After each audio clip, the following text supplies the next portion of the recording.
اعتقد اولا هزيمه كبيره لانه شبيبه القبائل ربما اكبر هزيمه في تاريخه في افريقيا، مؤمم العمالقه الانديه الافريقيه. ماهوش نادي متعود على الرباعيات في افريقيا، قليل وين يحدث هذا الامر.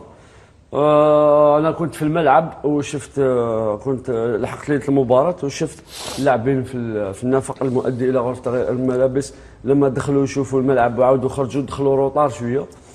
وكان فيه ايضا قضيه لشتت تركيز اللاعبين اكثر، هي قضيه التذاكر خاصه بالانصار. كان فيه صدام ربما بين الانصار والاداره خارج الملعب بسبب قضيه التذاكر. اعطينا تفاصيل ميدو على هذا. تذاكر انه السلطات المصريه والنادي الاهلي انت كنت تما ميدو، نعم. نذكروا انك كنت حاضر في رفضوا الاراضي المصريه. طالب لادخال انصار شبيبه القبائل بجواز سفر. طلبوا منهم يشتروا تذاكر، وفي مصر باش تشتري تذاكر لازم تشتري من موقع اسمه تذكيرتي كيما الجزائر، هما اسمه تذكيرتي، هما كاتبين بزاف.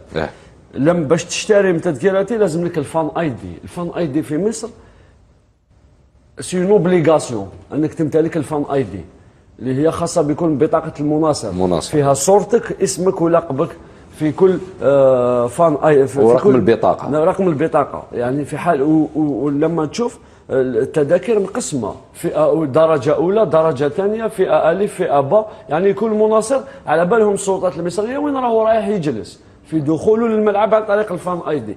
انصار شبيبه القبائل ما كانش عندهم الفان اي دي، وباش تدير الفان، وحتى لو دير الفان اي دي باش تشتري تذاكر من تذكيرتي هذه لازم لك بطاقه فيزا ولا بطاقه بنكيه مصريه. وانت تعرف ليس بامكان الجميع امتلاك كارت فيزا من اجل شراء تذاكر. لذلك حدث صدام، وهذه قضيه التذاكر اثرت كثير على كل البعثه. حتى تصور الانصار دخلوا قبل 10 دقائق فقط من بدايه المباراه بعد تدخل وزير الرياضه اللي كان اتصل بوزير الرياضه المصري واكد بان الفاف ستتحمل نفقات التذاكر من اجل دخول الانصار الى الملعب. وكانوا دخلوا 10 دقائق قبل بدايه المباراه، تنقلوا في تنقل، كان تنقل كبير. انصار شبيبه القبائل كان حوالي 2500 مناصر ان لم يكن العدد اكبر، تنقلوا الى مصر.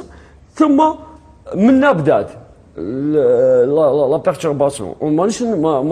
مانيش نقول بلي شبيبه القبائل هزمت من اجل التذاكر برباعيه، لا، انا نحكي اللي فيه كيف فسرها. ثم حتى التحضير النفسي للاعبين، تحس اللاعبين كانوا خايفين صراحه. الاهلي عملاق وكي تشوفهم في الملعب خويا وكانك تشاهد فريق اوروبي يلعب.